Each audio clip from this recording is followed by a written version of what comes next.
This just in at WrestleMania 39, Sheamus chopped Drew McIntyre. And Drew McIntyre chopped Gunther. And Gunther chopped Sheamus. All that and more coming up on Grapple Sauce. Hit it, Chandler or Dave. Hey, welcome to Grapple Sauce, and welcome to a special edition of Retro View. Oh, at long last, the people have been asking for it, and here we are. Thanks for the intro, Dave. It finally happened. I think I brought it up on every single episode. We're finally talking about Gunther versus Sheamus at Clash of the Castle 2022. Wait. Uh-oh. Oh, no. Wrong page of your notes. Wrong page. Oh, okay, sorry. Gunther versus Drew McIntyre at SummerSlam 2023. How many pages do you have in that book? Gunther versus Sheamus versus Drew McIntyre at WrestleMania 39, Night 2. I've been heralding this match as one of my favorites for a while, ever since I watched it. Up until probably Wrestle Dream a few weeks ago, I thought this was the greatest triple threat of all time. Obviously, Takeshita has changed my mind, but that match didn't exist yet, so how could I have known? But finally, I got you two to watch it with me, and we're going to talk about it. So before we go into the in-depth review, you guys have anything you want to say about the match? Do. But first, before we get too deep into it, everyone remember to elbow drop that like button, power bomb that subscribe button, and chop the shit out of that comment button. No, treat the comments nicely. We want to read them. You can chop one comment and then reply with your actual comment. There you go. Yeah, there we go. But yeah, for real, this match fudged. It was good. It's good. Yeah, great example of a good big man match. Man, they just were throwing bombs the whole time. Well, it's crazy. Oh, go ahead, Dave. Was that crowd as hot for the whole show? I mean, probably not the main event ending, but... Oh, they were hot for the main event. They were cheering at everything, and then, the unfortunate happened, and it was like The Undertaker losing the streak. It was like Bryan Danielson losing and getting killed by the BCC at Wrestle Dream. The crowd just kind of went quiet. They didn't get mad. They were like, "Oh, that's what happened." But show's over? Yeah. Is Shane O'Mac coming out again? Actually. Oh, we do. But yeah, do you have anything else y'all want to say? A lot of chopping. Yeah. A lot of very good, hard chopping. Dude, Gunther is something special. And I did get to watch that entire WWE Vault Gunther, or no, what was he before Gunther? Walter versus Zack Sabre Jr. for Evolve in a little bitty tiny church gymnasium. That was an incredible match. Like, Gunther was like trying to like counter and do a little bit of technical stuff with Zack Sabre Jr. And then you got pretty tiny Zack Sabre Jr. trying to it was like a proto Zack Sabre Jr. like trying to do all the same stuff we see today, but trying to do it to Walter. It was really good. Really good. Yeah. It was a lot of fun. Zack Sabre Jr. is obviously fit. He looks great today, but he's not like that big in terms of wrestling, right? Yeah. But then you look at how he used to be, and you're like, oh no, he's huge. That's a big boy. This is like Randy Orton now to Randy Orton back then. It's kind of crazy the evolution of this guy, but you can tell they uploaded it because Zack Sabre Jr.'s in the headlines these days. Yeah. Upload the one match we have of him. Go, go, go. Yeah, it'll show up in the church result or search results. Mm-hmm. Yeah, that was I still haven't gotten around to watching that one yet, but yeah, WrestleMania 39. Yeah, that was a pretty big deal. It was cool to see that crowd and how hot it was. Honestly, I think 39 was one of my favorite manias of all time. I think it was like I thought it was better than 40. I just thought it was really well built. I like, especially night one, it was almost perfect where the first match sucked and then everything else went up in quality. So it Yeah. was just slowly building up and then you got to that amazing main event. And then this one was a little bit more jerky where it was like, okay to not great to one of the greatest matches I've ever seen to okay to oh, it's the main event. Like it was just kind of just and we'll talk more about the card. There's a lot of very interesting about the card things about the card. There's a lot of people that aren't really there anymore too. Yeah. But we'll get into that later. Let's talk about this match. Now, obviously, we started out with Drew McIntyre coming out first. I remember when I watched this match live and I saw his white gear, I was like, wow, this guy's really brave. I don't think I would wrestle in that. Um, but this is Drew McIntyre on the very, very precipice on the heel turn that he's on now. He does like the first step towards his heel turn in this match, and I always thought it was a really cool story beat, which we'll get into. And then you have Sheamus coming out, who's accompanied by the Brawling Brutes of Ridge Holland and Butch. He was not Pete Dunne yet. So it's kind of like easy to forget. Like almost 2 years ago, Sheamus had a couple lackeys and like it just sucked. Like it was Yeah. cool to see him together, but it was also like he's still Butch and no one really cares about Ridge Holland, but now Ridge Holland is tearing up NXT apparently. So good for him. Are you a big fan of old Pete Dunne, Chad? Yeah, I watched the what was that, the tournament that he was in. So basically his Uh, debut at NXT. the UK or Yeah. Yeah. Oh, dude, he was awesome in that. Like, yet again, he was Pete Dunne at that time too, and he was just an awesome heel. Like, out the in between every match, they'd have and going into the next bracket, and all the guys would come out, and every single time, Pete Dunne would just wreck his next opponent. that's awesome. Usually, like right in front of Triple H. Triple H would be like, "Fuck, are you doing?" It was awesome. I Oh, was that's like, "Oh, I like awesome. this guy. He's great." I think Pete Dunne is finally getting back to that. He's in a few of the Sheamus right now on Raw, and I got to see one of those matches live when they came to Raw in Portland, and it was very good. So I'm sure they're just having nice quality TV matches. And then finally, we have Gunther. And I hate what they do with Gunther, where you have Ludwig Kaiser introduce him, and then Yeah. they start playing that old Beethoven score because that was his theme when he was Walter, and then it like does the lead up, and then it goes to his crappy WWE theme. I just wish they did the classical music, and it, I it gets me every single time because I'm like, is this the time they let it play? It's never the time. I'll just say that it's never the time, but they always bait me and then it was funny to see Giovanni Vinci because they were together in NXT UK, and then Gunther and Ludwig went to the main roster, but Giovanni Vinci stayed in NXT and he became like an Italian, whatever you call it, Italian model. And then when Triple H took over, they just went, we'll put Giovanni on the main roster. And he just showed up in Imperium again. And then Ludwig Kaiser kicked him out. And he's on SmackDown now as his old NXT gimmick. So solid booking with Giovanni Vinci. But just getting straight into the match, I like how Gunther tries to get Sheamus and Drew McIntyre to fight each other because that's kind of his plan for the entire match. I'm just going to let these two guys tire themselves out. And then maybe when they've kind of beat each other, I'll jump in and take the pin. I wonder if that happens in this match. I have no idea.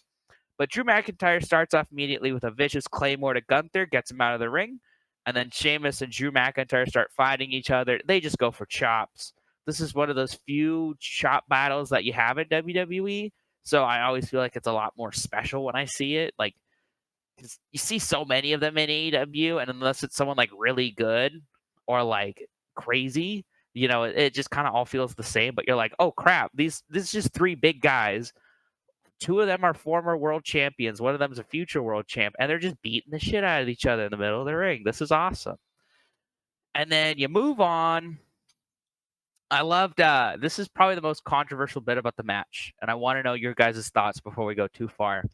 What do you think of Titus O'Neil on commentary?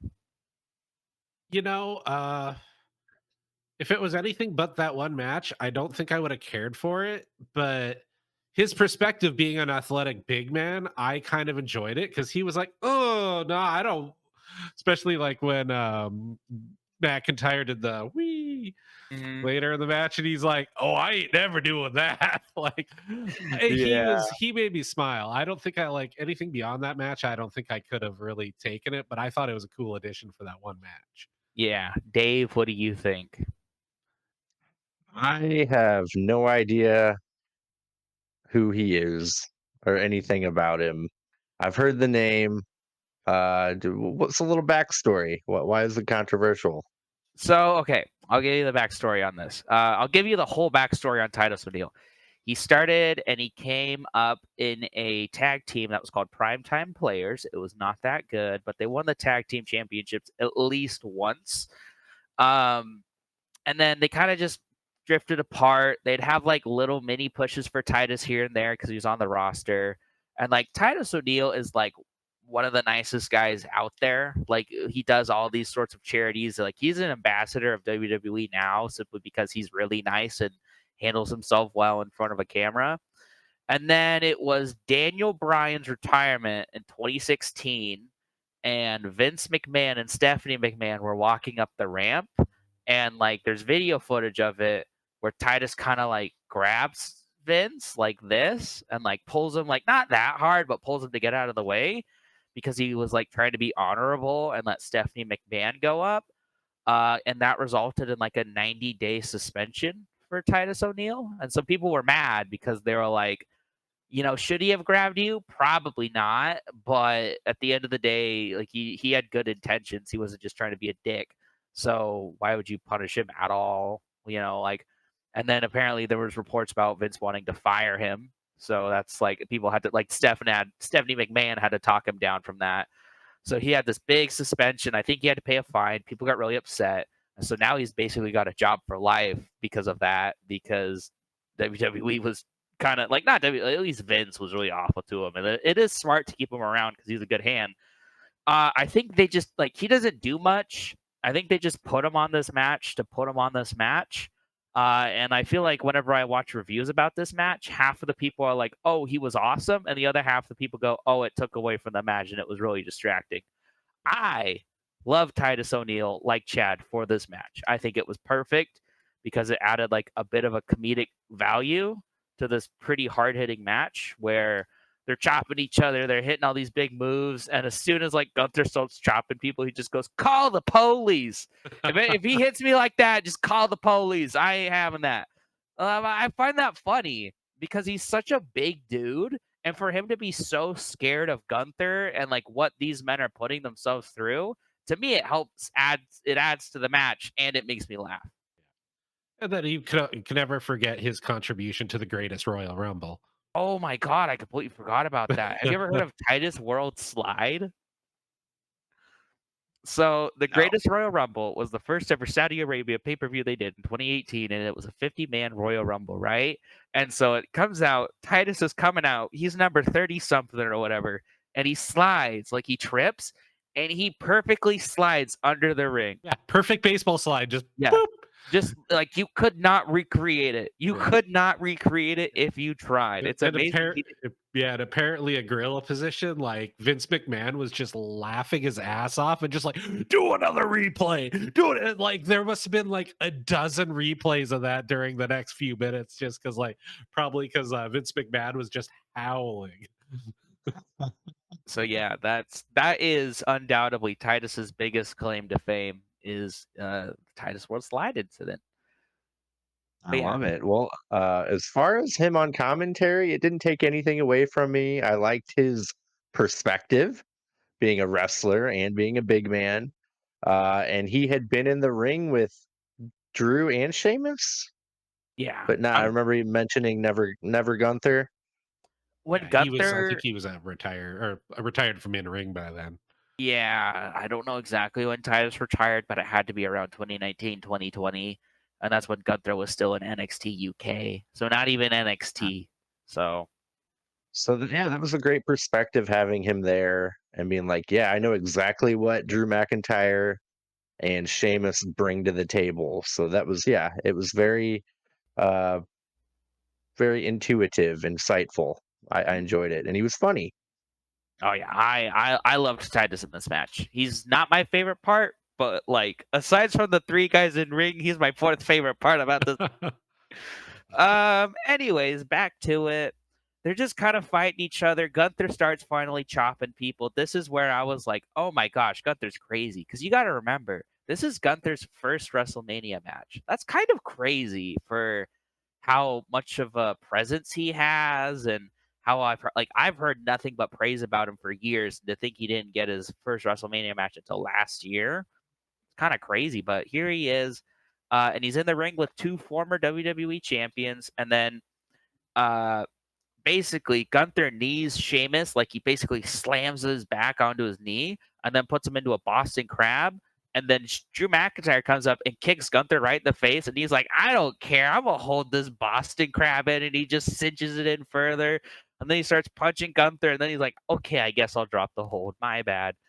And then Gunther and Drew start getting into a chop battle, and then Drew actually wins the chop battle. And I think this is the first time where the crowd is like, "Oh, this match is going to be great," and they get really crazy for this because Drew, he's not the favorite to win this match. It's definitely Sheamus, but people just start going crazy for Yeah, Drew. that was around the time like Drew had kind of cooled off too, because like he's during the pandemic they had that awesome stuff with Lesnar, then he sort of tailed off, and he's always been in the mix, but he's not as hot as he is like today, and like that was sort of I think kind of his like modern day low point for him for popularity. So Oh yeah, I was gonna. Oh oh nope no. Uh, I like to when Gunther finally started to chop, like the first two chops he does, the other guys fall to the mat instantly. They were so yeah, hard, yeah, that's what's and that hadn't great. happened with Drew and Sheamus. Like neither of them were just chopping so hard, you just boom fall to the mat and take a bump. Like it was good. Yeah. What was I gonna say? Oh, but I was gonna talk about it later with the spot with Drew McIntyre, Sheamus when Sheamus is about to win. Hint for the future. But I was gonna relate to that to his clash at the castle run the year before, where it was basically known for like 7 months that they were gonna have a pay-per-view in Scott or Cardiff, Wales, and it was going to be Roman Reigns versus Drew McIntyre for the big titles. And a lot of people thought Drew McIntyre was gonna win, but the finale of the match actually introduced Solo Sikoa to the main audience and had him pull the ref out. And like it was really shocking because the Usos weren't there, Paul Heyman wasn't there. Like maybe Paul Heyman was there, but like for the first time in the longest time, Roman Reigns was alone. He didn't have most of his bloodline. So for them to introduce a new member at such a high key event, it meant a lot to the story. And then you can see how it's had ripples on Drew McIntyre because he did the same thing here. But we'll get to that. And then there's a bit where Gunther's in the corner, and then Drew McIntyre and Sheamus start fighting each other to fight Gunther. I really liked that spot. And then Sheamus has Gunther on the ropes, and he's doing the beats of the Bowrin. And then for every beat, Drew McIntyre chops, and so they go beat, chop, beat, chop, beat, chop. And then right after that, it's when Sheamus gets his thunderous. I counted 28. Michael Cole counted 29 and a half. But Dave, he only goes to 10. And he went to 28 at least. Yeah. At least. And the crowd kept up with them. And I loved how he got tired right when he got to like 26. He's like, like he just hit him like fast. Oh, and then Drew McIntyre just collapses. That's like the second time when the crowd really gets into this match when they're like, oh no, this is special. Like we need to like get crazy because this is getting crazy. Yeah, and it's Uh, cool too to see how over Sheamus is for that match too, because like dude's been around forever, and there's very few people in the WWE that have that kind of staying power, like Randy Orton or somebody who's still gets huge pops to this day. It was kind of rad to see because I hadn't really seen a Sheamus match in a while. this is definitely the the peak. Sorry, not the chic. The peak of Sheamus's popularity in the WWE. I would probably say because when he was WWE champ, people liked him, but he wasn't like that. Like no one really cared about him. But then when he had his match with Gunther, and like he had a really good match at Clash of the Castle, which again, it's kind of crazy how Clash of the Castle led to both of these two men here. You know, Sheamus and Gunther had a great match for the Intercontinental title back then. Sheamus lost, but people were like, "Holy crap, Sheamus is awesome!" And he was getting great reactions for like months and months afterwards. And then it led straight to this match where a lot of people, and I'll get to that in the ending, but a lot of people are thinking this would set up Sheamus Gunther 3 and have Sheamus actually take the title off of Gunther, because that's Sheamus's whole point of being in this match is I've never won the Intercontinental title before. I'd like to, so I can say I've done everything. And unfortunately he didn't, and he hasn't yet, but you know, he's still got time on the clock.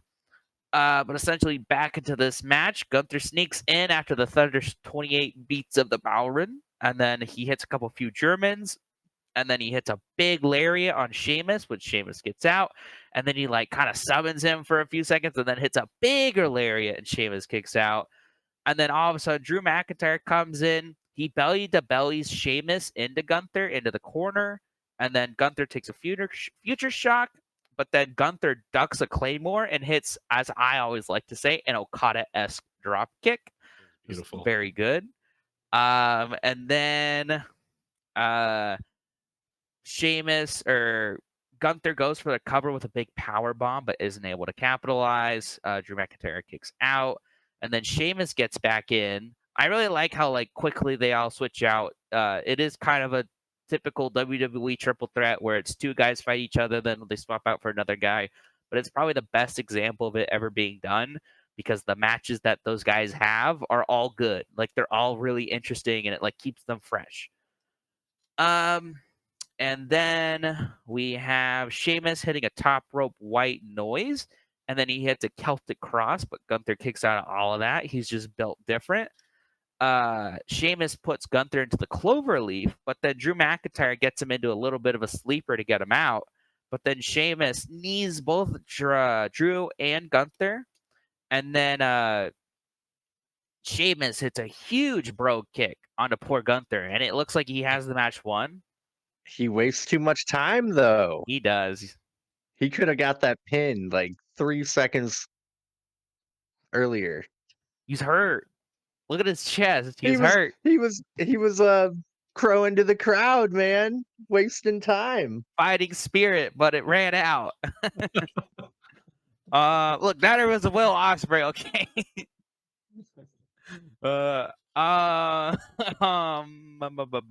What next? Oh, this is the point where Sheamus has the match won. He hits a big bro kick, and then Drew pulls Sheamus out. Ebbing from when Solo pulled the ref out. I that was like the first little bit of his heel turn where it's like, oh, Drew's willing to do naughty shit to win the title. That's kind of crazy. And then Drew McIntyre hits a huge dive like over the top rope, and it gets a holy shit from the crowd. And that's where Titus O'Neil was like, I ain't never done that. And Michael Cole went, and you never will.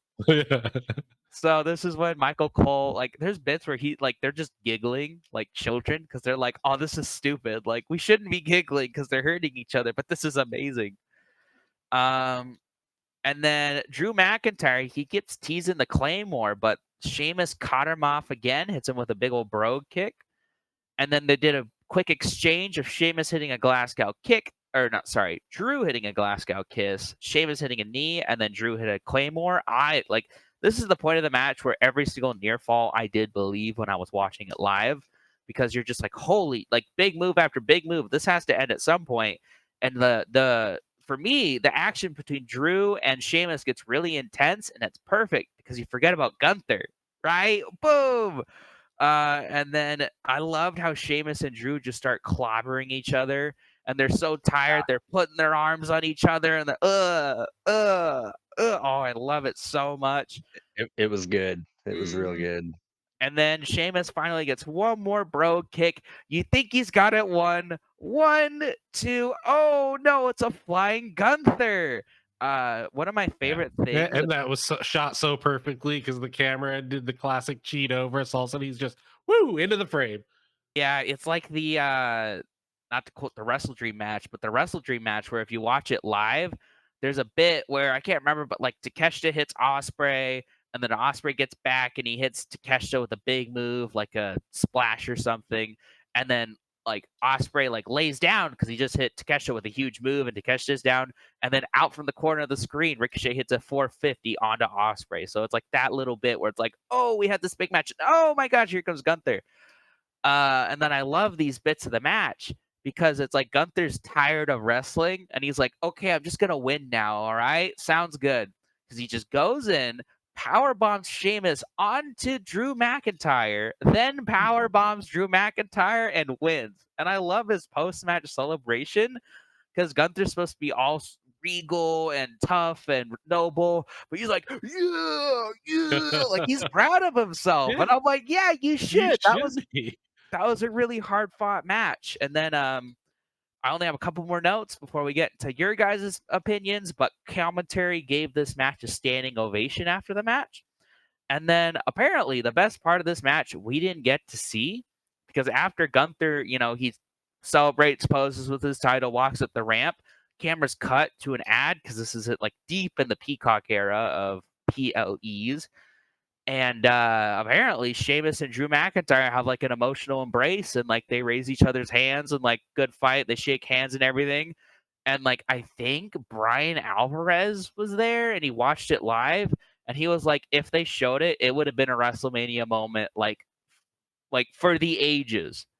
And they just didn't show it. So Oh, that's something I think about. Like, I love this match. I think it's perfect. And they had the perfect ending, and they just were like, oh, we have ads to show. So, ugh. But Dave, now that I've finally made you watch this match, what'd you think? Loved it. Absolutely loved it. This is my first ever Sheamus match. I've seen Gunther. I've seen Drew McIntyre. Every time we do one of these, I pop my cherry on a new wrestler or two, watching a match with them. Yeah, Sheamus is cool, man. The things I know about him, he's the Celtic warrior. He was in a Ninja Turtles movie. He was the Rhino, Uh, I think. yeah, yeah, I think he Rocksteady? was Oh, the hog, the warthog, I thought. Don't know. Uh, the one I with the mohawk. kind of looks like the warthog. Yeah. So the thing I think about with that is he can join the illustrious category of Kevin Nash being in a Ninja Turtles movie. and a wrestler, good, and a WWE champion. Not many other people can say that. Yeah, yeah. Kevin Nash was Super Shredder in Secret of the Ooze. Ooh. Um, yeah, Sheamus is cool. Drew McIntyre, the more I watch him, this will probably be my um maybe second match of his I've watched all the way through. Yeah, he's good, man. I was really kind of hoping when all the contract shenanigans was going on, I'm like, oh, he could go to AEW. But no, I don't think he'll ever do that. Uh, he's great.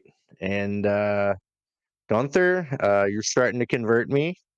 Like he he doesn't wrestle to me. He just beats the shit out of people. Like chops them. He like removes their souls through chops is what I can describe him of doing. Yeah. Uh I mean, don't get me wrong, he wrestles. No, But no, no. god, I dude. get what you're saying. I agree. Um, like there are matches where he wrestles, and to me, it's like weird. This isn't the Gunther I know. The Gunther I know hit 40 chops by now. But it's just his style. I love Gunther because he's like a big guy, but he also sells like a little guy, and so it makes the matches like more impactful. Where like I believe a lot of the times when Gunther's getting pinned, maybe when it's not like the Miz, but like in a match like this, I'm like, yeah, Drew McIntyre might pin him. I don't know. Yeah. Yeah. No, and it Um was such a good example. Like when WWE's firing on all cylinders, there's something to be said for like the space between moves. Like, because it's not always pedal to the metal like Osprey Ricochet type stuff where there is more time for like selling and storytelling and stuff. And when it's done awesome, wow. Like it tells a story that like you get emotionally invested in, and like every false finish towards the end, you're like, oh, this is the one. Yeah, and I agree with you, Chandler, about how they were able to, like, one guy would take a move and roll out and let the other two kind of play it out for a little bit, and then another guy would take a move and roll out, and, like, they handled that perfectly, like, you never thought, like, "Where's the third guy at?" Like, it was always they came back right at the right moment where you Yeah. didn't have to, like, "He's been out for way too long, I wonder when he's coming," like, it was handled perfectly. The crowd was really hot. That put a lot of energy and excitement into the match. The only two critiques I had were pretty minor. I did get some major Nazi vibes from Gunther's entrance, just a No little bit, comment. just a little bit. And right after Drew McIntyre pulled Sheamus out of the ring for that dastardly move there, they zoomed in right on Sheamus, and he had a pretty big booger hanging out of his nose. Can't hate a man for that. Okay, he's Yeah, busy. he's busy, man. He doesn't have time for a tissue. Oh, But no, those are some minor critiques for me. I think But it was. overall, Oh, loved it. sorry. Um, so boogers happen. I never Yep. noticed it. I'll go back and look at it because I want to see the boogie. But the Gunther thing, I don't know how to say this. People have kind of been noticing that, and they're like, "Ah, it's a weird touch, dog." But he's Austrian, not Yeah. German, Yep. so there's that. But then The again, coat, dude. it's just a coat, you know. It's his wrestling gear. He just wears a coat, and then the silly Ludwig guy takes it. So, Yeah. Yeah. well, did you know? Fun fact. I think it was this WrestleMania, the hype package or something about the Dominic Mysterio Rey Mysterio match had footage of Auschwitz in it. Oh, So, like it was something to do with Rey Mysterio and Dominic Mysterio, and it had footage of Auschwitz, and people got really mad. And it's like, why would you do that? And then the other thing, I want to say it was Survivor Series of 2023 because it was when it was Gunther versus Miz for the Intercontinental title.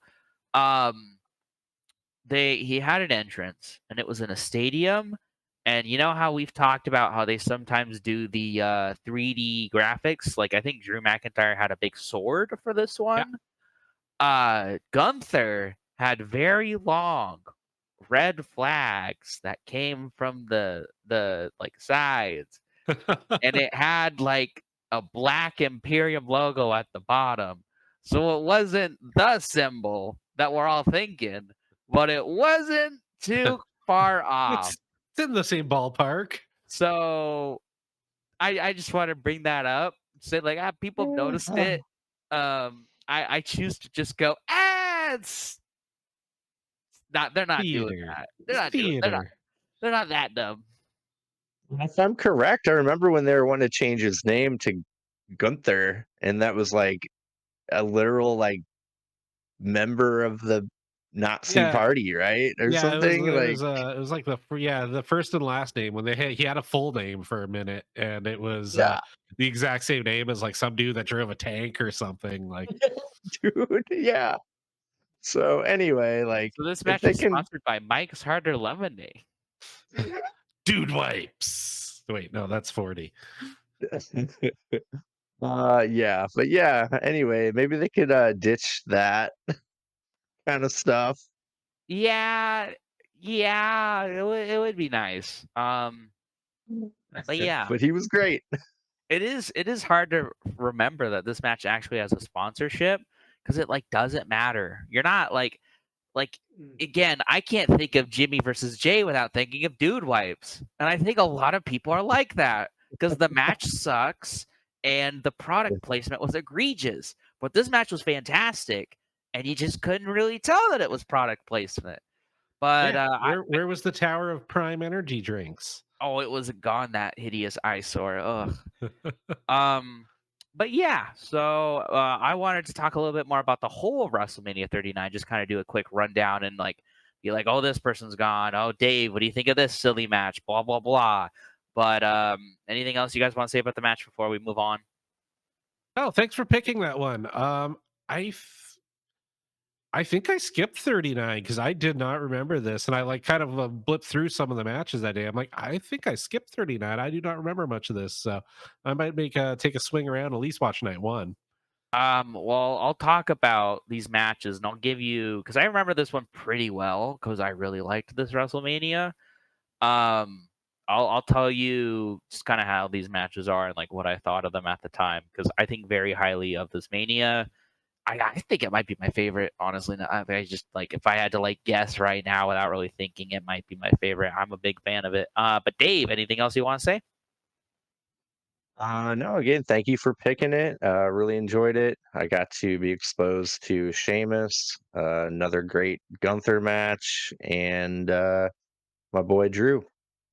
I know I keep on threatening bad WWE matches, but I really do want to show you like quality WWE matches. I might just do John Cena, AJ Styles next. That's a great one. But that's 6 months from now because we have the C2 coming up. So we're not gonna have any retro views coming up here in a second. But at least going on to the show, WrestleMania always have these grandiose stages, and I quite love the golden look of the Hollywood set. It looks like a big old movie theater, and I quite dig it. Um, do you guys care about these big sets? Like, do you like Dave? I know you're not the biggest. You haven't watched that many WrestleManias, but at least what you have seen, do you think they're cool? Do you think they're lame? I mean, they have their place. I mean, it's the biggest wrestling show in the world. So, so yeah, where were they? Hollywood for that one? Yeah, I mean, they gotta have their theme. Like, I got no problem with it. It's just so different than an AEW pay-per-view for me. Like, a lot more people at WrestleMania. I mean, only thing I can compare it to would be All In, Yeah. and they didn't really have a theme per se, or a set. I guess they had the carriage, right? All In had a nice stage though, at least Yeah. this year. Like Mm. it wasn't like as grandiose as this one, but it Yeah, was that's a very nice funny. big stage. Yeah, even the first All In, like with that amazing head count, though, didn't feel as still as crowded. Like just the way it was shot, just the layers and layers of people going up. It was like, wow, this is big time. This looks so. It was impressive looking. Mhm. Yeah. Yeah, I love it when AEW does the big shows. I hope they do more because it's like it's nice to see like, oh, these other guys get big crowds too. Yay! Yeah. Like it's just nice to see. Hey, But everything's bigger in Texas. yes, sir. Yeah, Starting off, I think they're gonna kill it in Australia too, real quick. I hope. February Grand Slam. I think that'll be a pretty big show. Well, unlike what AEW typically does, I do feel like they are like they advertise stuff like All In a lot, but like their other pay-per-views they don't do that well on, but they are doing really well on Grand Slam Australia. Because I think if you go to the AEW Twitter account, their banner is Grand Slam Australia. Oh, cool. So that's something. I like that. But moving on, we have the first match of night one, a singles match for the WWE United States Championship. Austin Theory, the champion, defeated John Cena. Um, I will start this off by saying this match sucked. It was awful. John Cena is one of my favorite wrestlers of all time, and I hated it because it made me go, "Oh, John Cena's not good anymore." Because this match sucked. Austin Theory worked over John Cena for, and I quote, 11 minutes and 20 seconds, and then low blowed him and beat him. Uh, So aside from this, everything else is at least better. was that when Austin Theory was still Vince's boy, No. Okay, his so golden child? Vince came back into the company the night of WrestleMania 39 Night 2. So he was not the golden boy, but he did have that United States Championship for like another couple months. So he was still booked semi well, if you want to call it that. But I would just like, if you rewatch this show, just skip this match. You're not missing anything. Next up, this was actually a really good match. A lot of people were complaining in the build up to this show, like, oh, you don't really have like you have the big tag team match main event, but you don't have anything else for tag teams. So they did a fatal 4-way tag team showcase WrestleMania match for the tag teams. Night 1 had the men, night 2 had the women's. Night 1's was a very fun match. The Street Profits defeated Braun Strowman and Ricochet. Alpha Academy, which is Chad Gable and Otis at the time, not Otis and Akira Tozawa, and the Viking Raiders, who are now War Machine, Eric and Ivar. This match was just kind of like how Chad calls it, a popcorn match. This is just kind of fun. There's a great spot where Strowman's going around the outside, like trucking everyone down. And then Angelo Dawkins, who's the big boy in the Street Profits, just pounces him. Like does like a good old Willow pounce, but to Braun Strowman. So it's fantastic. And it's like believable. He gets sent a couple feet. It's crazy. But I would go back and watch that. The next up, you have Seth Flippin' Rollins taking on Logan Paul with KFSI and the Prime Bottle at ringside. This match was pretty good. A lot of people liked it. I think I was just kind of like indifferent to it. I was like, yeah, that's a good match, but like Seth Rollins didn't really do anything that interesting at this Mania, and neither did Logan Paul. But like, this is getting Logan Paul in there with a big name. So Yeah, and Seth was hurting by then though too, right? Like, no, they put the title on him like a month later, so he might have been, but he wasn't showing it. okay. And then next up, I believe this is the only match that I just outright missed. It was Trish Stratus, Lita, and Becky Lynch defeated Damage Kataro, which is Bailey, Dakota Kai, and Io Sky. I don't have anything to say about that match. It just kind of it was like kind of a long feud where like Becky Lynch and Lita won the women's tag team championships, and then Lita like left, and then Trish Stratus helped Becky Lynch defend the titles, and then they lost them, and then Trish Stratus turned on Becky Lynch. And then people got mad because they were going to do Becky Lynch and Trish Stratus at SummerSlam, and then they went, now we're not going to do that. And people got really mad because, I mean, they probably should have put it at SummerSlam. And then they had their match at, like, Payback a month later, and a lot of people were like, yeah, that was better than anything on SummerSlam. They should have put it on SummerSlam. Which, that was SummerSlam of last year, which, Chad, do you remember that one very much? It was Vaguely. like, I remember it was Cody Brock 3 and Cody Yeah. won clean. I liked that match quite a bit. Other than that, I don't remember anything. Like I know it was Drew McIntyre and Gunther. That match was fine. It wasn't that great. Roman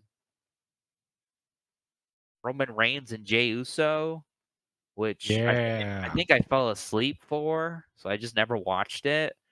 Moving on, we had Rey Mysterio defeating Dominic Mysterio.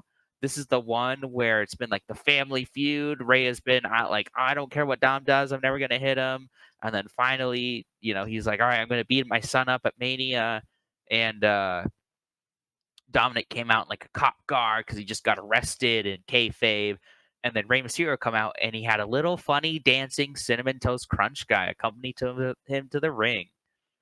So, could you imagine if there was a funny guy in a Mike's Hard Lemonade, like running down with Gunther as he's like all scary, and then there's yeah. So the product placement could be worse. A lot of people were really excited about this match. I thought it was just fine. I know I'm not selling this WrestleMania that well, but we're about to get to what I consider like the really good shit. But I thought this match was good. I think I just wanted Dom to win. And so when he didn't, I was just pretty disappointed. But it was good. And then next up, we had Rhea Ripley defeating Charlotte Flair for the WWE SmackDown Women's Championship. This started Rhea Ripley's over a year-long reign with the Women's World Heavyweight title. And this is probably one of the best women matches I've ever seen, only to be surpassed by, I would say, Bianca Belair and Becky Lynch and Toni Storm, Mariah May all in. So, like, those are some of my all-time favorite women's matches, and this would be, like, number 3. It is, like, if you ever forget why Charlotte Flair is presented how she's presented, you watch a match like this and you go, oh, yeah, she is one of the best wrestlers when she wants to be. And then it, like, was a really good, like, I know Rhea Ripley's been great, but I feel like this was a really coming out party for her because she was phenomenal in this. And I remember it ended with the great, like, they're both on top of the ring post, and Rhea Ripley grabs Charlotte and slams her head into the ring post, and Charlotte just doesn't move for like 20 seconds. And I remember watching that and being like, oh my God, she killed her. But obviously she didn't. And then she had a big old rip tied off the top rope and won. And then I forget about this match because I hate to admit it, I skipped these segments when I watched it. Pat McAfee defeated The Miz by pinfall. I'm not the biggest fan of Pat McAfee, so I didn't really care about this. And plus, the Night 2 Miz segment is a lot better because we get our boy Shane O'Mac in it. And then finally, the main event. I watched Night 2 because I remember seeing that. I watched Night 2 live. I don't think I saw Night 1. Well, the triple threat was on Night 2. Oh, okay. And then finally, Kevin Owens and Sami Zayn defeated the Usos for the undisputed WWE Tag Team Champions. The Usos were the longest reigning tag team champions at the time, and Kevin and Sami won. I believe this was one of 2 5-star matches that were awarded over WrestleMania 39. Dave, any guesses on what the second one was? For the whole pay-per-view? Yeah. Was it the triple threat? It was the triple threat. Both of those matches got 5 stars by old Davey Boy Meltzer. So, you know, Uncle Dave. He's not wrong all the time. Just most of the time. But that was a really good match. Had a really good ending. I remember Sami Zayn kicking out of the 1D. That was a really big deal. Because no one had kicked out of it. And yeah, it was a good match. Next up, we have Brock Lesnar. This is Night 2, by the way. Brock Lesnar defeated Omos. And any guesses on who accompanied Omos to the ring? MVP. It was MVP, yeah. So yeah, this match. Okay, we're gonna play the WCW game. How long did this match last? It's Brock Lesnar and Omos. It's 5 minutes 4 seconds. 4:20. You are so close, Chad. 4:55. But this match certainly happened. I think it's just Omos slams Lesnar a couple times, and then Lesnar hits 2 F5s and wins. But it was, I remember being like, it was cool to see Lesnar F5 the big guy, and that was kind of it. Oops, I did not want that to happen. And then this was Lesnar's 4th to last match as of right now, because he had 3 matches with Cody and then the lawsuit. Next up, this one's kind of funny. Okay, it's a little funny. It's Ronda Rousey and Shayna Baszler defeated Liv Morgan and Raquel Rodriguez, Natalya and Shotzi, and Chelsea Green and Sonya Deville by submission. It was the Women's WrestleMania Showcase Fatal 4-Way Tag Team match. Dave, do you want some lore about this match and the consequences of it? Oh, yeah. Okay, so Ronda Rousey wrestled in like a shirt. Okay, wait, back up.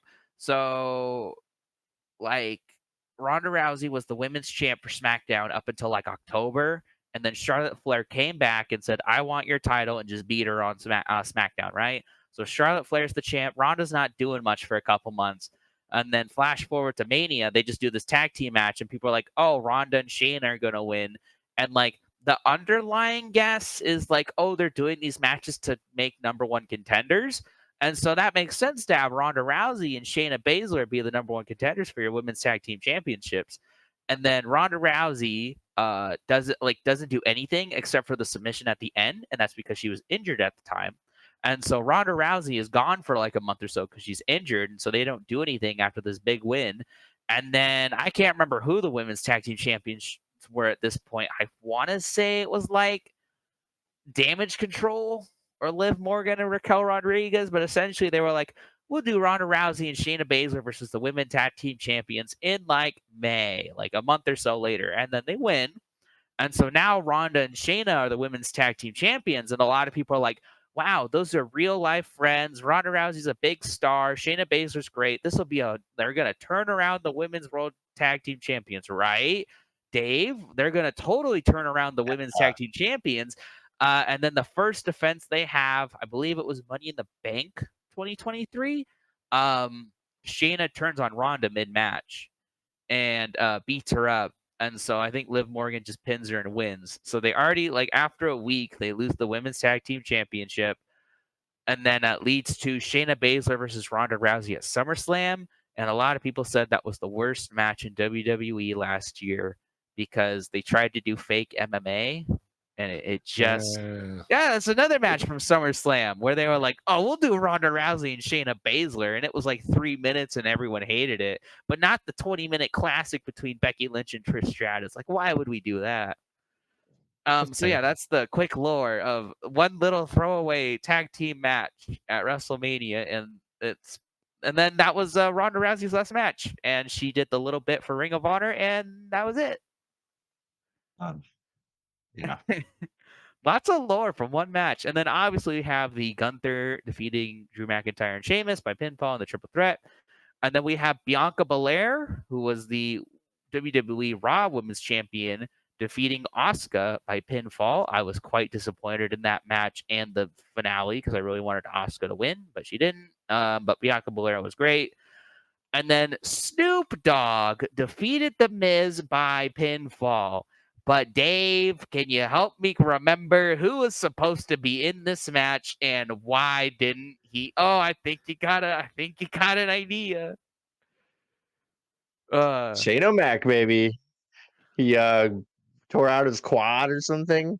What did he do? Both quads. Like his daddy? Yeah, he was doing the international spot where, one guy goes over and then they do the leapfrog, and it was him doing the leapfrog and coming down, and he ripped both quads. It's not funny. Don't laugh. So don't laugh. It's not funny. But what is funny is when Vince fired Shane in like 2022, he told Shane, you will never get a pop in this company again. And then Shane returned at WrestleMania 39 and he got a big pop. So I don't know. What does Vince know? What does Vince know? And then finally, so this match is really bizarre.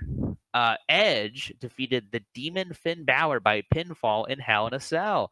Do you remember this match, Chad? Vaguely, yeah.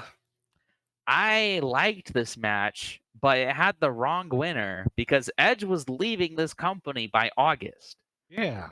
So why wouldn't you have Finn Balor win? But what was good about this match was there's a spot where Edge just throws a ladder at Finn Balor's head and he gets busted open. And so that's at the 14-minute mark. And they go, oh, we should end this match. So I think they had twice the length planned because there was a big issue with Edge matches back then where they just went way too long and they got really boring. So I think this cut the match in half, and it was really tight. Yeah, and I thought it got sweet spot. It's not as violent as obviously anything in AEW or even Drew McIntyre and CM Punk at Hell in a Cell a couple weeks ago, but it was fine broadly, and you got to see blood. But this one was okay. I do remember this one was stupid because they had color-coded kendo sticks. That's right. I remember that. Finn Balor could only use the purple ones, and Edge could only use the red ones because blood. Oh my God, I forgot. Edge came out, and he was Brood Edge, and he had this mirror mask on, and it looked awful. And he went like this, and it was okay, but at least it's Shredder or whoever, some new metal band. And then they just went to his normal theme, but it said Brood Edge. Okay, I think that's it. Oh, Russell Crowe also introduced them because they were sponsored by a movie he was doing, and so he was like demons, ghouls, Hell in a Cell, what do they have in common? They're about to happen, or something like that. Watch the Devil's Exorcist. And then finally, in the main event, Roman Reigns with Paul Heyman and Solo Sikoa defeated Cody Rhodes by pinfall. Dave, did you have any feelings about this match? Because you and I talked about it, right, at work. Yeah. I don't. I remember you kind of laughing. Yeah. I was like, yeah, of course, that's what you get, Cody. uh, The rubber chicken was just the worst part. yeah. Well, this whole thing is like, I don't want to say, "Oh, this is what was supposed to happen," because then somebody will go, you're wrong. What a mark." But I'm pretty sure the plan was on the day Cody's gonna win, and then the Endeavor and TKO shit kind of happened. And then they were like, well, we need someone to kind of spearhead this. Oh, bring Vince back. And so they brought Vince back and he started muddling with creative again. And it was like either him or he convinced Triple H to hold it off or something like that. But Cody was supposed to win. And He so got there in the end. I think a lot of people, I think this is just always going to be an interesting debate because there's always going to be interesting debates in wrestling. Should they have pulled the trigger at WrestleMania 39, or do you think it was fine that they waited until 40? Because obviously, business-wise, they're fine. But do you think it could have been better if they had done it at 39?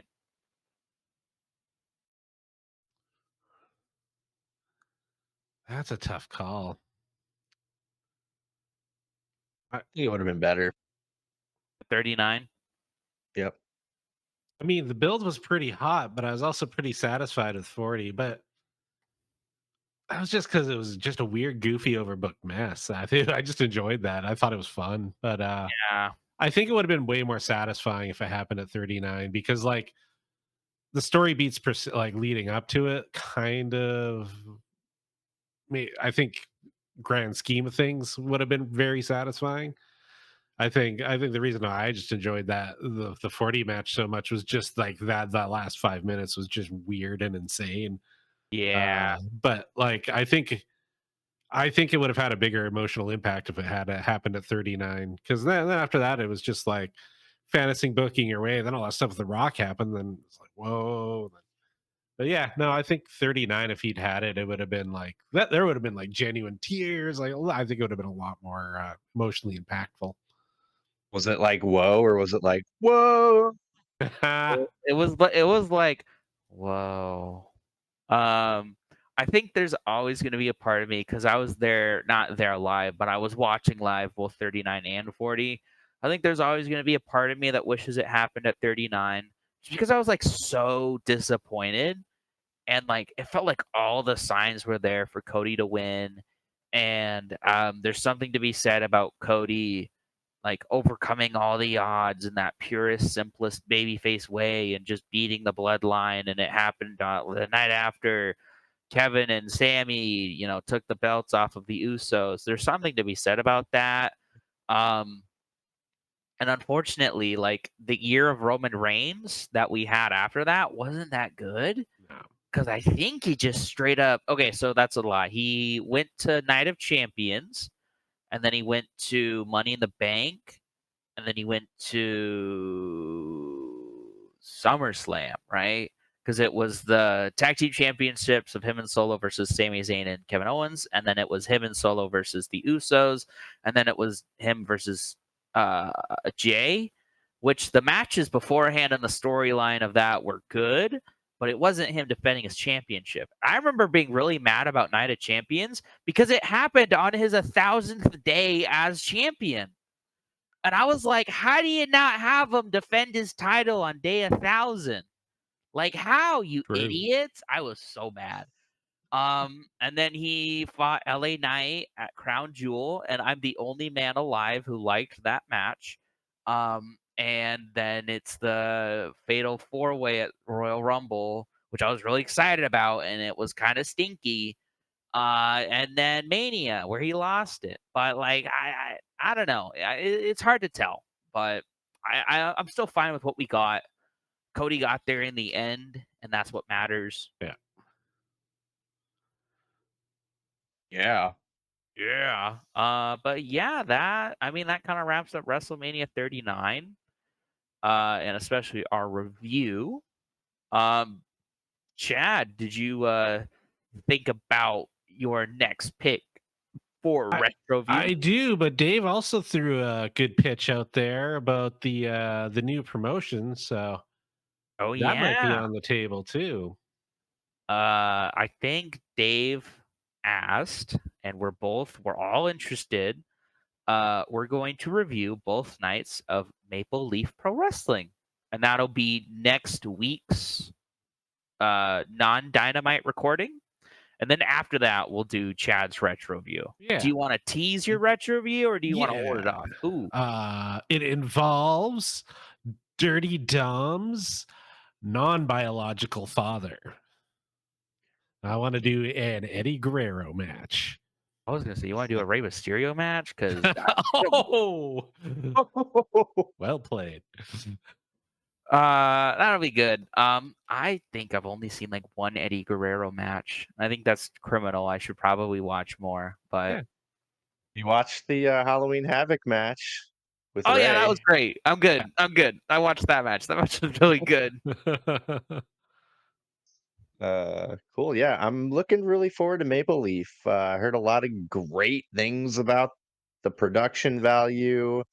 A lot of cool things happened. We had our boy Takeshita putting up the international title against Josh Alexander. Yeah, he had Um, two fights that weekend. The else night one was him and Speedball. yeah. Uh, Freaking Bully Ray had a match. Athena had a match. Yeah, looking really forward to it. And I kind of want to jump in on the ground level of the promotion and kind of like what I did with AEW and just give them my support, Yeah. see where it goes. Cool. Yeah, it was all over my Twitter feed this weekend. I saw a lot of good clips. It looks really promising. You can't put Takeshita as a marquee talent in two of your matches and not have me be interested. So I'll be there. We'll be watching it. I just, unless you have anything else to say, I figured it'd be fun to go over the Dynamite card, maybe Ooh, talk about yeah. what's going to happen. But anything else y'all want to say about Maple Leaf Pro Wrestling, Eddie Guerrero, or WrestleMania 39? I'm happy for Scott Demore. Yeah, very cool. It's a cool rebound. It's Yeah, very, put all that together pretty quickly too in the grand scheme of things. he got fired from TNA this year, and so to build a new promotion, and have a pay per view that is not dog shit. Congratulations, that's pretty cool. Yeah. All right. Next up, Dynamite, baby, Dynamity. Starting from the bottom and working our way up. We'll hear from Kyle Fletcher. So obviously that dastardly boy has to speak for his aggressions against Billy Boy Osprey. I'm kind of surprised they didn't have him talk about it last week because I'm pretty sure they had the Takeshita. Like, I didn't watch Dynamite last week as I worked, but I kind of thought they would have it then, but maybe they didn't want him to overshadow him. Whatever. We He have he said, "You want me to talk about what I did to Osprey? Well, too bad." Told the old Is MJF, what he's "You want me to fight? You want me to fight?" Nah.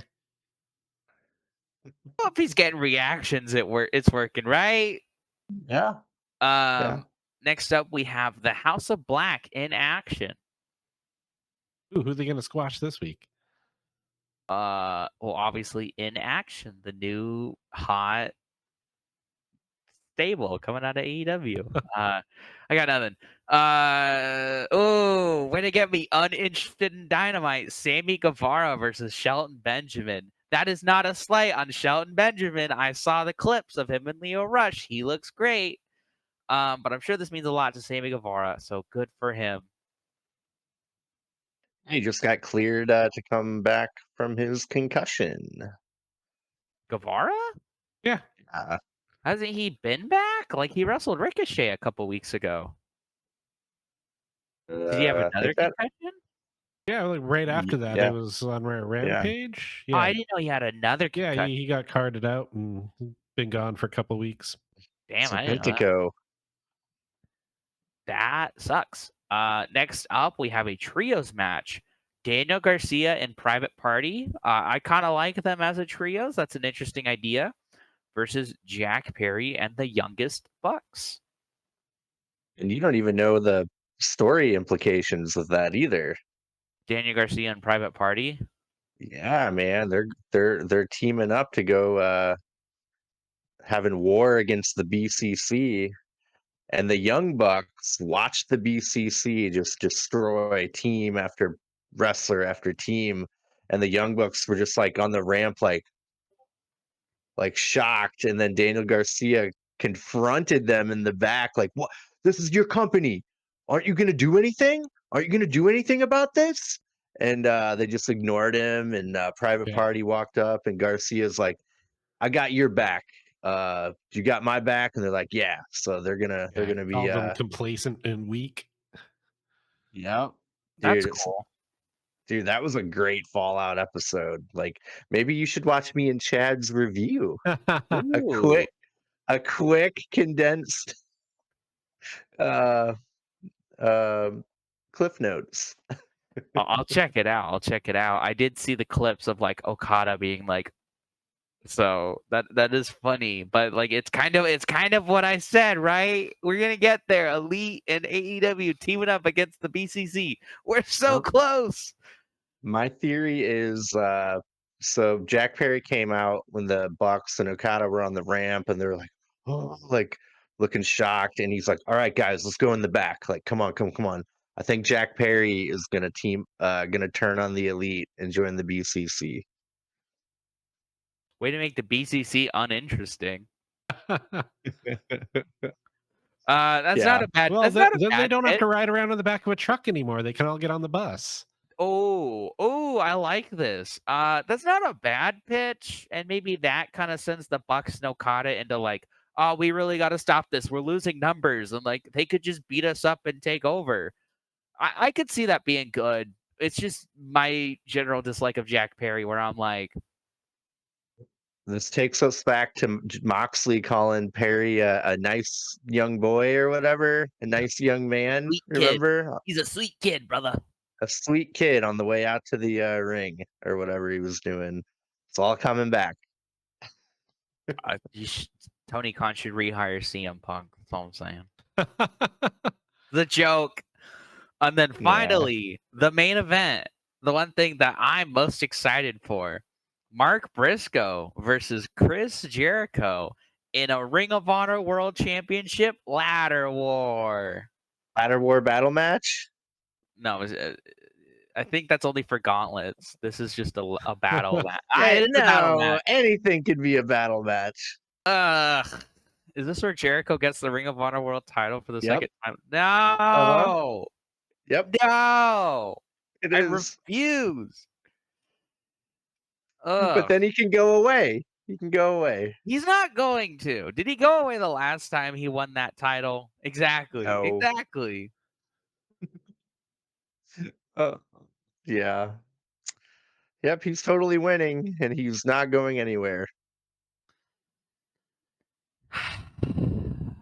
Maybe Mox How will come about- out and screw the match, and they'll throw it out.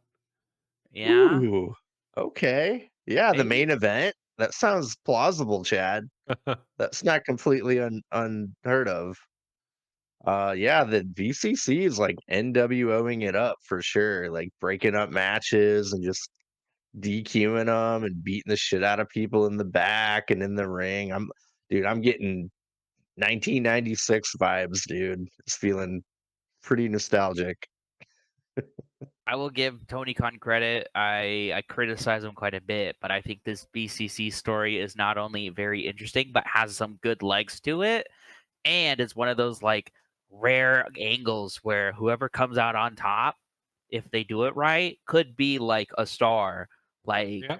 Like I feel like AEW, I'm not criticizing them because it's hard to build stars. This is just kind of like analyzing them. The only people I would argue that they've made into higher position than they definitely were before would be like MJF, Swerve Strickland, and like everybody else is like not too far off from where they've started. And that's not like I'm not saying, oh, Samoa Joe sucks because he's not uber duper superstar. Like not everyone's going to be that big, but they genuinely have raised MJF and Swerve up. This could be a chance to do that to Orange Cassidy or Daniel Garcia or Private Party or Hook or like there's so many names. Like Adam Cole's a big name, but you could make him a bigger name if he like is a major part. Like there's so many good things that could come out of this to where it's like I have faith in them and I'm gonna like let it play out to where I think they'll do good. I think he's got a good plan with this. I genuinely do. But I think the other big thing is you don't want to run this too long because I think that's kind of what killed the NWO was they were like, Yeah. oh, you got to have Hogan hold the belt for a year and a half, and he's got to lose it before he loses it to Sting when he really should have just had it until Sting, and then we'll bring it back. We'll have two of them now, and like it's like I'm sure that might have been like good in parts, but it like killed the whole storyline because it was like you got to end it at some point.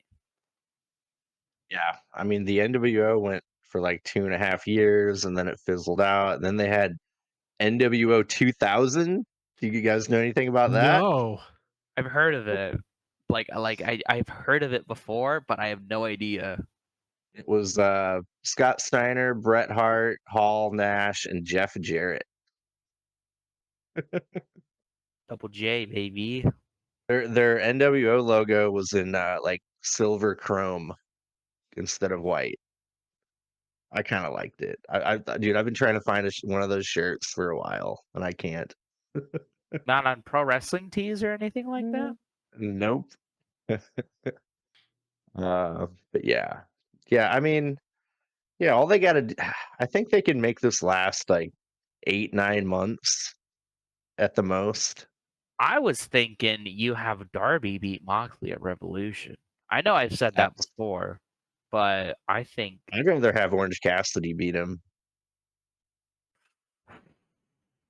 ooh, are we gonna debate who should end this BCC angle? Because if we're saying who should, my answer's Takeshita. But if we're saying who I think it'll be, I think Orange Cassidy is like number 2 most likely.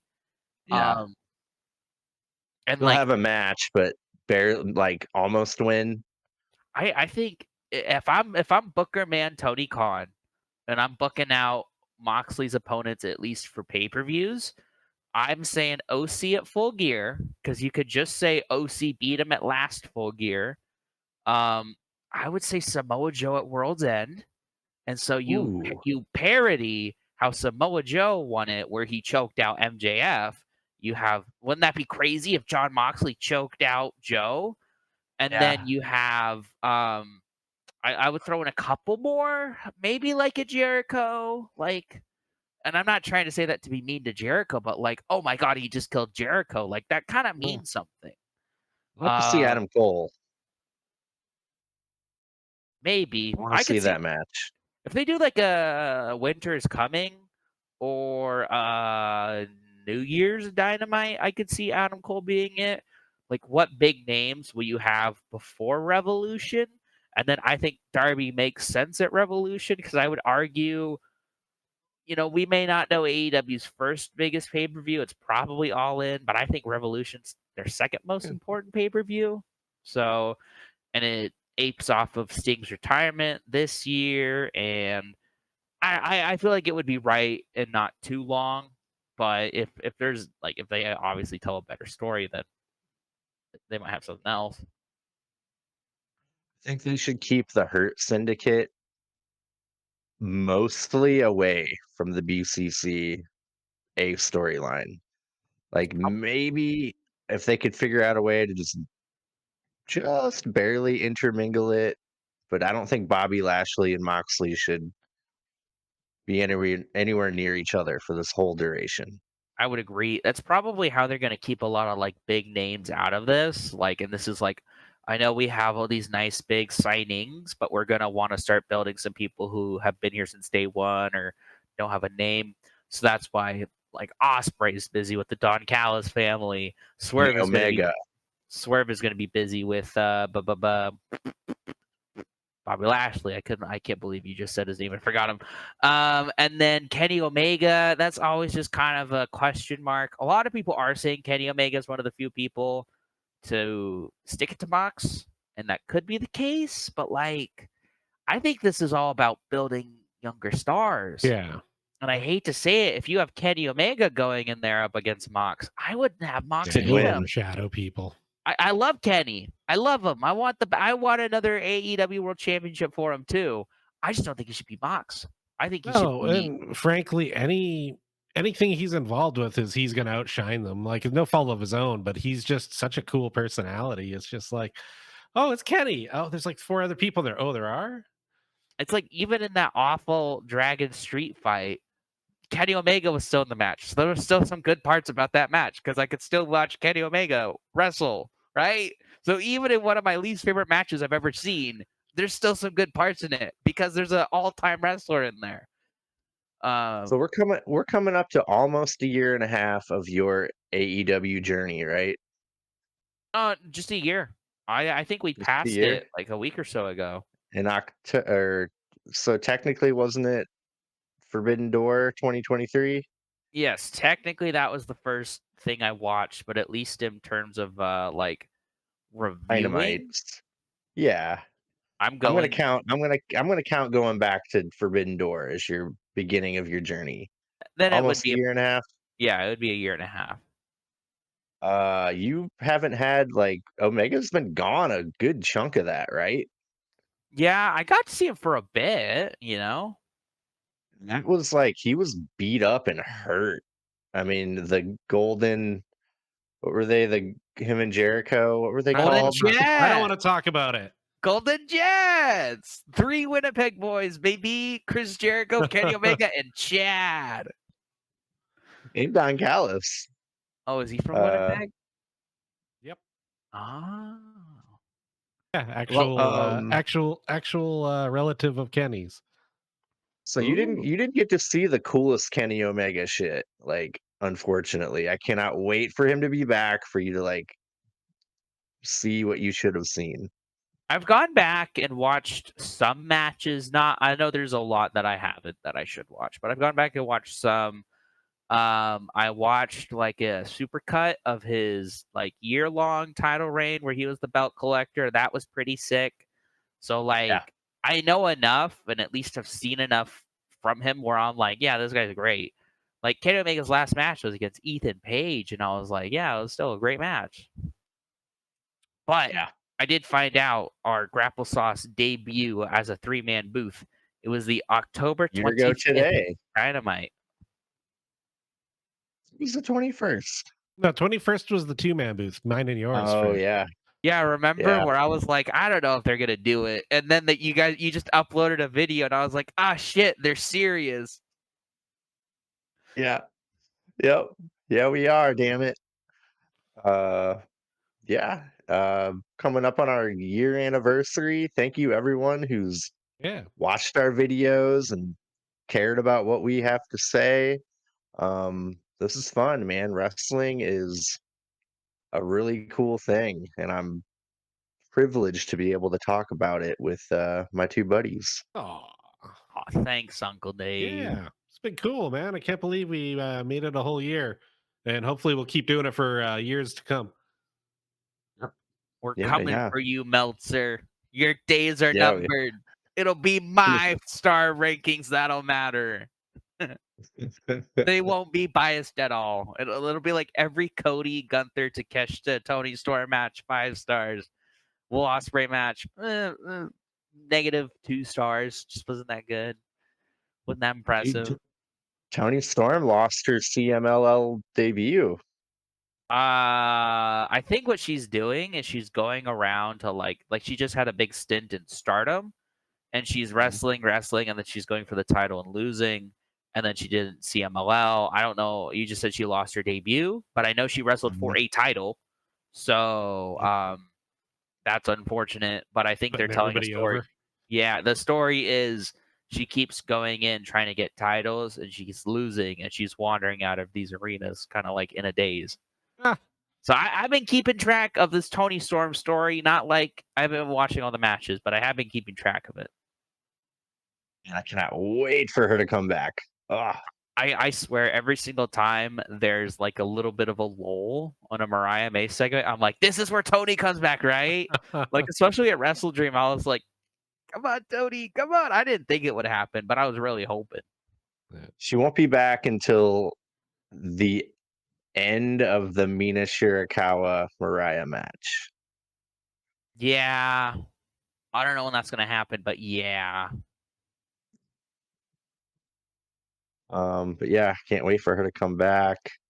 Yeah, man, I think AEW is cooking right now. Like I've said that before, but I really feel like they did a really good like reset with Wrestle Dream. Uh, Now they're trying to build new stars, like we talked about Garcia, Private Party, Hook, Orange Cassidy. I think it's really smart. I think they identified what was, a big problem. Uh, and one of their head writers, Jimmy Jacobs, did you hear he resigned? And they kind of, Burnout. yep, burnout. So they're trying to, freshen up that writer's room, which is kind of what they did with this whole new BCC story. So I think it worked. I think it's good. Yeah. I'm always optimistic about AEW's future. And as I always say, no matter how bad it is, the C2 is still coming. Yeah. And we're closer than ever. We're like a month out. So I can actually say it and be like, Uh, holy shit, we're really close. yeah, we're getting I'm real like, close. Our favorite time of year is becoming the C2. We should tack it on to a Dynamite review not too far from now. We should do our picks, like not Ooh. guessing, just our picks for 6v6 brackets, and like try to keep it a little bit contained. And by a little bit contained, like you can't say Zack Sabre Jr. or John Cena, but like other than that, it's kind of just like if they're in AEW, why not throw them on there? So Yeah. I we'll like it. plan that out, and we'll book our own Wrestle Dream, not Wrestle Dream, sorry, but we'll book our own C2 picks. So I've I been like that a wondering lot. this how they're going to handle this because Okada's got the Continental belt. Then what happens? He should Does just like be does in the it. winner of the tournament like does he hand it over and enter the tournament, or is he the final boss of the tournament? No, they've said it before. I don't know when. I swear to God, they've said it before. But like the champion enters the C2, and Yeah. it's kind of like Eddie Kingston last year. Remember when I was criticizing it because I was like, well, because he put his belts on the line, it just means he's gonna win, or at least he's making it like to the finals because he was losing the points, but he didn't lose the titles. And so I think they're kind of doing that with it'll be like Eddie Kingston's Ring of Honor and New Japan Never Openweight Championship, where it's on the line the whole time, but it's not on the line until the last two guys wrestle. Okay. Yeah. Interesting. So technically, we got to pick 11 people, right? Yeah. Unless you think Okada's gonna lose it by the C2, then that you could guess that.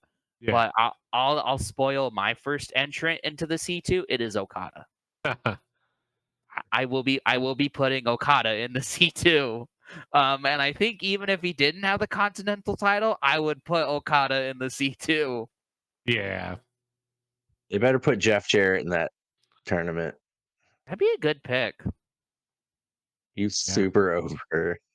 Don't want to give away too many of your picks, huh? I know. We I got know. time. We got time. Yep. So cool. Yeah, I'm looking forward to watching Maple Leaf Pro Wrestling. I'm not sure if we want to break down into night one and then night two, or the whole thing at once. Maybe. I But guess it yeah, depends on how long they are. yeah, I know when Chad and I did WrestleMania this year, we just covered both nights in one go. And then I think I did the notes and I just make sure to like keep it concise and like quick. Yeah. So Yeah. I don't think we talked much on any matches that weren't huge or big moments or nothing. I think the match I talked about the most was the United States title triple threat. So Yeah. tells you my opinions of that Mania. Yeah. But cool. Yeah, looking forward to that. But yeah, got a lot of cool things coming up. Full Gear around the corner. When's Crown Jewel? Come in. I will not be watching or caring it about that at all. Okay. There's one cool thing. Cody versus Gunther will be good. Okay. Oh yeah. So you got that. But I think the other matches, it's November 2nd, I believe. So we have Cody and Gunther, Liv Morgan and Nia Jax, and I think they literally just announced on Raw a couple hours ago. That's not what I wanted to click on. It'll be Bronson Reed versus Seth Flippin' Rollins. Ooh, is that payback for whatever that thing move he did from the top rope? What did he do? But Dave, are you surprised to find out that CM Punk will not be at this year's Crown Jewel? No, I am not. I always think it's funny how he just so happens to not be around for these Saudi shows. I just think of that tweet. You know what tweet I'm thinking of? What did he say? So it was when CM Punk, I think, first joined AEW, or it was like right before, and the Miz was like trying to like make fun of CM Punk, and he like did a tweet where he said, "Oh, did I change the culture?" or "Sorry, I didn't change the culture," and like reference CM Punk. Yeah. And CM Punk said, and I quote, "Go suck up blood money covered dick in Saudi Arabia, you effing dork." And so that's why when CM Punk was waiting to go to AEW after Brawl Out, he went to Raw. And even though he was only there for like 15 minutes, one of the people he talked to was The Miz. And him and Miz apparently cleared it up. So him and Miz don't have heat, but I think there's a reason he hasn't been on these Saudi shows, guys. I don't know for sure, but... No. Yep. That makes sense. Cool. I think that about wraps up our retro view, huh? Yeah. Yeah, great match to review. Thank you, Chandler. Yeah, that was a good one. Thank you. I've been wanting to talk about it for a while, and now I got to think about what I want to do next. But again, I got like 6 months, so I have some time. Yep. Cool. All right. Before we get out of here, don't forget to check us out on the audio realm. Yeah, where all major audio podcasts are found in your headphones, and also on Apple, Spotify, and Podbean, and all those other places where, you know, if you like to listen to podcasts, that's where we are. Yeah. Tune in for Dynamite. We'll be reviewing it. Should be exciting. And I think I got it. Is it time to do the thing? I think it's time to do the thing. Might be Both time to dogs do are the like, thing. they gotta go pee. Dude, yeah, my dogs are hungry. I yapped too long. This was supposed to be a 30-minute clean cut. I made it 90. No. Perfect. Woo! Cool. YouTube All right, dude. loves long videos. The thing is being done.